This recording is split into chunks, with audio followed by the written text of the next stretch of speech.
Hello മക്കളെ, അപ്പൊ നമുക്ക് എല്ലാവർക്കും അറിയാം നമ്മുടെ ഇപ്പൊ കഴിഞ്ഞ എക്സാം എന്ന് പറയുന്നത് നമ്മുടെ ക്രിസ്മസ് എക്സാം ആയിരുന്നു അല്ലേ. അപ്പൊ ക്രിസ്മസ് എക്സാം എല്ലാവർക്കും എങ്ങനെയുണ്ടായിരുന്നു? എല്ലാവർക്കും നന്നായിട്ട് തന്നെ എക്സാം എഴുതാനായിട്ട് സാധിച്ചോ? അല്ലെ, അങ്ങനെയൊക്കെ ചോദിച്ചു കഴിഞ്ഞാൽ നമ്മൾ ജസ്റ്റ് ഒന്ന് ആലോചിക്കില്ലേ. കാരണം നമുക്കറിയാം ആ ഒരു പരീക്ഷയുടെ സമയത്ത് എങ്ങനെയാണ് നമ്മൾ പഠിച്ചെന്നുള്ളത് അല്ലെ. ഇവിടെ വന്നിട്ടുള്ള ഇതിപ്പോ കണ്ടുകൊണ്ടിരിക്കുന്ന നമ്മുടെ ഭൂരിഭാഗം കുട്ടികളും എങ്ങനെയാണ് പഠിച്ചിട്ടുണ്ടാവുക? പരീക്ഷയുടെ തലേ ദിവസം അല്ലെ, അറ്റ്ലീസ്റ്റ് ഒരു പാസ് മാർക്കെങ്കിലും വേണേ എന്ന് ദൈവത്തിനോട് പ്രാർത്ഥിച്ചിട്ടായിരിക്കും നമ്മൾ പഠിച്ചിട്ടുണ്ടാവാം. അതായത് നമ്മൾ കൂടുതലായിട്ട് ഇമ്പോർട്ടൻസ് കൊടുത്തത് ഏതാണ്? പ്രീവിയസ് ഇയർ ക്വസ്റ്റ്യൻസിനാണ് അല്ലെ. പരീക്ഷയുടെ തലേ ദിവസം നമ്മുടെ മാരത്തോൺ ലൈവുകൾ എല്ലാതും കാണുന്നു, അതേപോലെ തന്നെ പ്രീവിയസ് ഇയർ ക്വസ്റ്റ്യൻസ് ഒക്കെ ചെയ്ത് പഠിക്കുന്നു.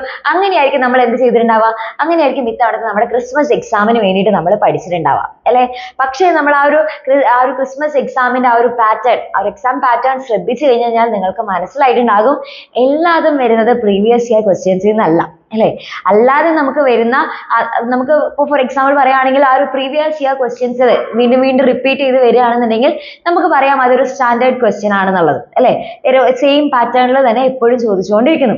പക്ഷേ എപ്പോഴും നമുക്ക് ആ ഒരു സ്റ്റാൻഡേർഡ് പാറ്റേൺ നമുക്ക് പ്രതീക്ഷിക്കാനായിട്ട് സാധിക്കില്ല. അല്ലാതെ വരുന്ന ചിലപ്പോൾ നമ്മൾ എക്സ്പെക്ട് ചെയ്യാത്ത തരത്തിലുള്ള ക്വസ്റ്റ്യൻസും കൂടെ എക്സാമിന് ചോദിക്കും അല്ലെ. അതിപ്പോൾ നിങ്ങൾക്ക് ഈ ഒരു ക്രിസ്മസ് എക്സാം എഴുതിയപ്പോൾ നിങ്ങൾക്ക് മനസ്സിലായിട്ടുണ്ടാവും. അപ്പോൾ അത് ഇനി നമുക്ക് എന്ത് ചെയ്യാനായിട്ട് സാധിക്കില്ല? നമ്മുടെ ഫൈനൽ എക്സാമിന് നമുക്ക് അത്രയും റിസ്ക് നമുക്ക് എടുക്കാനായിട്ട് സാധിക്കില്ല. അപ്പൊ ഫൈനൽ എക്സാമിനെ സംബന്ധിച്ചിടത്തോളം ഇപ്പൊ നമ്മുടെ ക്രിസ്മസ് എക്സാമിന് നമുക്ക് എത്ര ചാപ്റ്റേഴ്സ് അല്ലെങ്കിൽ എത്ര പോർഷൻ പഠിക്കാനുണ്ടോ അതിന്റെ ഡബിൾ ഇരട്ടി നമുക്ക് ആ ഒരു സമയമാകുമ്പോഴേക്കും പഠിക്കാനുണ്ടാകും അല്ലെ. അപ്പൊ ആ ഒരു സമയത്തേക്ക് നമ്മൾ എക്സാമിന്റെ തലേ ദിവസം പഠിച്ചേക്കാം. ആ സമയത്ത് നമുക്ക് പ്രീവിയസ് ക്വസ്റ്റ്യൻസ് ഒക്കെ ജസ്റ്റ് നോക്കിയാൽ പോരെ, അത് തന്നെയാണല്ലോ സെയിം ആയിട്ട് ക്വസ്റ്റ്യൻ ചോദിക്കുന്നത്. അപ്പൊ അതിൽ വലിയ വ്യത്യാസമൊന്നും വരുന്നില്ലല്ലോ എന്ന് ആലോചിച്ച് നമുക്ക് നിൽക്കാനായിട്ട് സാധിക്കില്ല അല്ലെ. ഇത് മിസ് നിങ്ങളെ പേടിപ്പിക്കാൻ വേണ്ടി പറയുന്നതല്ല, ആ ഒരു സത്യാവസ്ഥ നിങ്ങൾ അറിഞ്ഞിരിക്കണം. ഓക്കെ, എപ്പോഴും നമ്മൾ പ്രീവിയസ് ഇയർ ക്വസ്റ്റ്യൻസ് പഠിച്ചു പോയി കഴിഞ്ഞാൽ അത് തന്നെ സെയിം ആയിട്ട് ചോദിക്കണം എന്ന് ഒരു നിർബന്ധവും ഇല്ല. എല്ലാ ഭാഗങ്ങളും നമ്മൾ പക്ക പ്രോപ്പർ ആയിട്ട് പഠിച്ചിരിക്കണം. ഓക്കെ, അപ്പൊ അതിന് വേണ്ടിയിട്ട് നമ്മൾ എന്ത് ചെയ്യും എന്ന് ആലോചിച്ച് നിൽക്കുന്ന സമയത്ത് നിങ്ങൾക്ക് വേണ്ടിയിട്ട് ഒരു ഓപ്പർച്യൂണിറ്റി ആണ് മിസ് ഇതേ പറഞ്ഞു തരാനായിട്ട് പോകുന്നത്. ഇത് നിങ്ങൾക്ക് ആഗ്രഹമുള്ളവർക്ക് മാത്രം ചെയ്താൽ മതി. മിസ് ഒരാളെ പോലും നിർബന്ധിക്കില്ല അല്ലെ. കാരണം നിങ്ങൾക്ക് അത് ചെയ്ത് കഴിഞ്ഞാൽ നന്നായിരിക്കും, നിങ്ങൾക്ക് അത് ചെയ്യാനായിട്ട് സാധിക്കും എന്ന് തോന്നുന്നവർ മാത്രം ചെയ്താൽ മതി. അതായത് നമുക്ക് ആ ഒരു ഫൈനൽ എക്സാം ആകുമ്പോഴേക്കും ഇതുവരെ നമ്മൾ പഠിച്ച എല്ലാ കംപ്ലീറ്റ് ചാപ്റ്റേഴ്സും നമുക്ക് എന്ത് ചെയ്യണം? ആദ്യം മുതൽ പറഞ്ഞു കിട്ടണം അല്ലെ. കാരണം മുന്നൊന്നും ചിലപ്പോൾ നമ്മൾ പഠിച്ചിട്ടുണ്ടാവില്ല, മുന്നേ പഠിച്ച ചില ചാപ്റ്റേഴ്സ് ഒക്കെ നമ്മൾ മറന്നു പോയിട്ടുണ്ടായിരിക്കും. അപ്പൊ അതുകൊണ്ട് തന്നെ നമുക്ക് എന്ത് വേണം?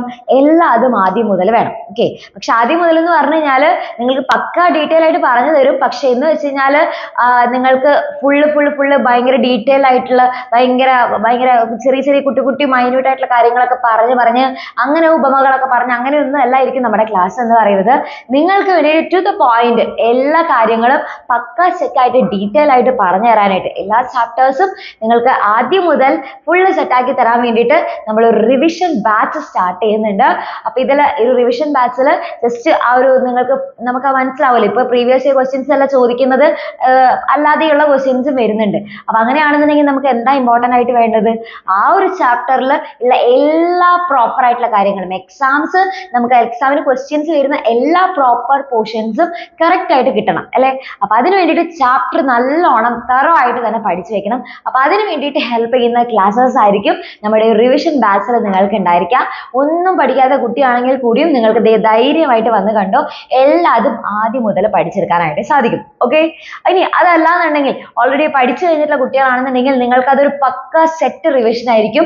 അതായത് നമ്മളൊരു ഡബിൾ ആൻഡ് ട്രിപ്പിൾ റിവിഷൻ ചെയ്യുന്നതിന്റെ ആ ഒരു എഫക്ട് നിങ്ങൾക്ക് ഉണ്ടായിരിക്കും. ഓക്കെ, പിന്നെ അതുകൂടാതെ തന്നെ പ്രീവിയസ് ഇയർ ക്വസ്റ്റ്യൻസ് മാത്രമായിട്ടുള്ള ക്ലാസ്സസും നിങ്ങൾക്ക് സെപ്പറേറ്റ് കിട്ടുന്നതായിരിക്കും. ഓക്കെ, ഇതെല്ലാതും പ്രൊവൈഡ് ചെയ്യുന്നതായിരിക്കും നമ്മുടെ റിവിഷൻ ബാച്ചിലെ ക്ലാസ്സസ് എന്ന് പറയുന്നത്. അപ്പോൾ റിവിഷൻ ബാച്ചിൽ ജോയിൻ ചെയ്യാനുള്ള ആ ഒരു അഡ്മിഷൻ എന്ന് പറയുന്നത് അധികം നാളുണ്ടാവില്ല, വളരെ കുറച്ച് ദിവസം മാത്രമേ ഉണ്ടാവുള്ളൂ. അപ്പോൾ റിവിഷൻ ബാച്ചിനെ കുറിച്ച് കൂടുതൽ ഡീറ്റെയിൽസ് നിങ്ങൾക്ക് അറിയണം എന്ന് താല്പര്യപ്പെടുന്നു എന്നാണെന്നുണ്ടെങ്കിൽ നിങ്ങൾക്ക് വേണ്ടിയിട്ടുള്ള എല്ലാ ഡീറ്റെയിൽസും ഈ ഒരു താഴെ കാണുന്ന നമ്പറിൽ കോൺടാക്ട് ചെയ്ത് കഴിഞ്ഞാൽ നിങ്ങൾക്ക് കിട്ടുന്നതായിരിക്കും. ഓക്കെ, അപ്പോൾ മാക്സിമം നിങ്ങൾ എന്ത് ചെയ്യുക? നിങ്ങളുടെ ഫ്രണ്ട്സിനോടൊക്കെ പറഞ്ഞു കൊടുക്കുക. അവർക്കൊക്കെ താല്പര്യമുള്ളവരാണെന്നുണ്ടെങ്കിൽ, അവർക്കും ഇതേപോലെ ചില മുന്നത്തെ ചാപ്റ്റേഴ്സ് ഒന്നും പഠിച്ച് കഴിഞ്ഞിട്ടില്ല, അതൊക്കെ മറന്നുപോയി എന്നൊക്കെ ആണെന്നുണ്ടെങ്കിൽ, അതൊക്കെ വേണമെന്ന് ആഗ്രഹിക്കുന്ന മക്കളാണെന്നുണ്ടെങ്കിൽ ഈ ഒരു അവസരം മാക്സിമം നന്നായിട്ട് യൂട്ടിലൈസ് ചെയ്യുക. ആഗ്രഹമുള്ള എല്ലാവർക്കും ജോയിൻ ചെയ്യാനായിട്ട് സാധിക്കുന്നതായിരിക്കും.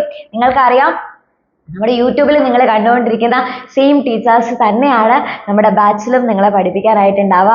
അപ്പോൾ ഈ ഒരു റിവിഷൻ ബാച്ചിലും നിങ്ങൾക്ക് യൂട്യൂബിൽ കാണുമ്പോൾ നിങ്ങൾക്ക് മനസ്സിലാവുമല്ലോ, ഈ ടീച്ചേഴ്സിൻ്റെ ക്ലാസ്സസ് കണ്ടു കഴിഞ്ഞാൽ എനിക്ക് പെട്ടെന്ന് മനസ്സിലാകുന്നുണ്ട് എന്ന് നിങ്ങൾക്ക് തോന്നുകയാണെന്നുണ്ടെങ്കിൽ ആ സെയിം ടീച്ചേഴ്സ് തന്നെയായിരിക്കും നമ്മുടെ റിവിഷൻ ബാച്ചിലും ഉണ്ടായിരിക്കുക.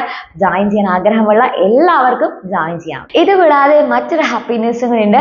ആദ്യം ജോയിൻ ചെയ്യുന്ന 100 സ്റ്റുഡൻസിന്, ഓക്കെ, അപ്പോൾ നമ്മുടെ ഫസ്റ്റ് ജോയിൻ ചെയ്യുന്ന 100 സ്റ്റുഡൻസിന് നമ്മുടെ എക്സാമിനറിന്റെ ഹാൻഡ് ബുക്ക് നിങ്ങൾക്ക് സമ്മാനമായിട്ട് കിട്ടുന്നതായിരിക്കും. അപ്പോൾ ഇത് അധികം പേർക്ക് ഉണ്ടാവില്ല, ആദ്യം ജോയിൻ ചെയ്യുന്ന 100 സ്റ്റുഡൻസിന് മാത്രമായിരിക്കും.